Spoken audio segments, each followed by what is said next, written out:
Good morning, my beautiful friends. So, I made the executive decision not to take my computer with me to the Pocono Workshop so that I could be present and be there for all my bagpiping lessons and for the community that we celebrate with one another. So, I did not do anything yesterday or the day before.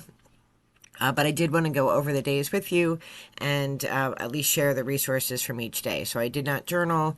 I was busy with bagpipe lessons all day long, and then there was a Kaylee and a concert and all this other stuff. So on November 22nd, which was day 8, the focus was on the Selkies, which are these mythical creatures that live in the sea, and the prayer was "Blessed be the boat."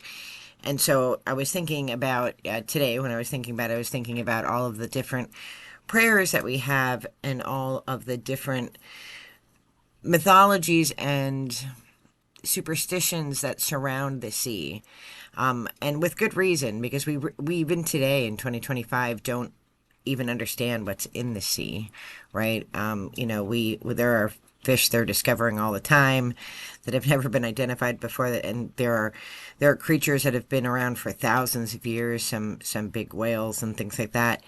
And the sea is definitely a mystery. And in the Celtic world, the sea played a huge part in the everyday lives of everybody because there's water everywhere.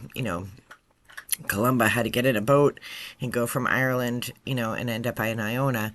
The sea really was a daily piece of their lives, no matter where you lived in Ireland or Scotland or Wales or Isle of Man. Like, the sea was part of your life, and a lot of things happened at sea. The sea brought the Vikings. The sea is where you got your food. There's just so much.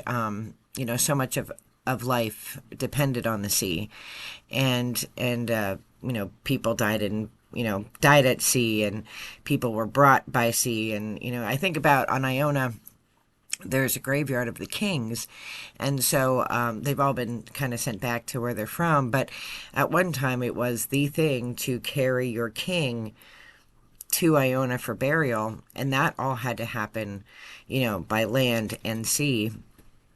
And it must have taken forever because it wasn't like they had cars. So I think November 22nd, it didn't feature a saint.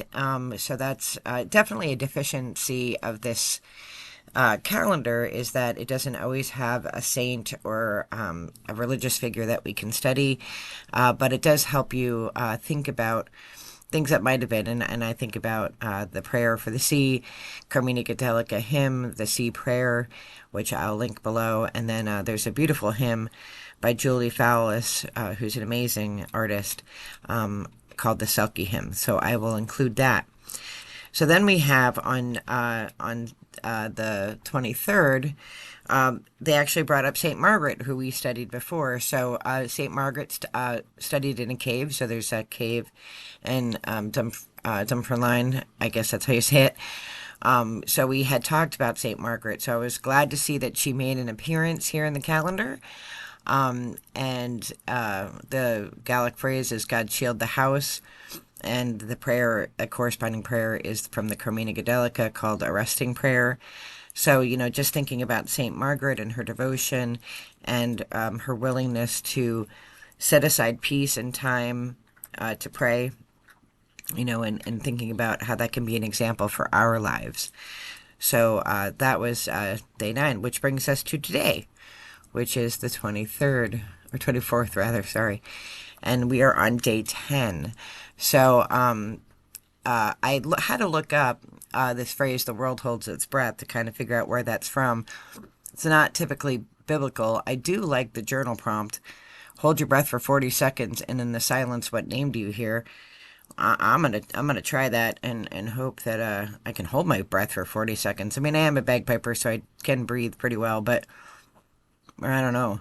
And it didn't really talk about again, a particular saint or anything. So I looked up who saint might be today, and we came up with this fella, Colman of Cloyne, he was a monk and founder patron saint of Clon Uma, now Cloyne, County Cork, Ireland, and he was one of the first earliest known Irish poets to write in vernacular, so write in the everyday language that people could understand. But there's really not a whole lot written about him.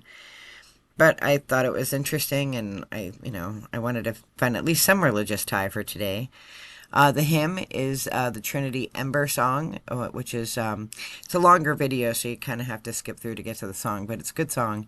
And then the Gaelic phrase is in the name of Lord Jesus, and then the resting blessing, which is from Carmina Gadelica. So I'm catching up today, and this is a Trinity, trifecta day of entries for the Gaelic calendar. I would say that Grok does a good job, picking out for sure, hymns and blessings from the Carmina Gadelica. And picking out the YouTube tunes. I think I would have heard any of these YouTube tunes had Grok not recommended them. I would like a little bit more religious ties with each journal entry, but I think it's that could be like I probably would just be more specific in the prompt that I wrote to do this again. I'll probably do one at the end and compare it. When I'm all done with this Advent calendar, try it again and see if, with the feedback I have after vetting it. But at least it gives me a space and time to think about the coming of the light. So I am wishing you all the very best in light and love. Be well, and I'll see you tomorrow. Bye-bye.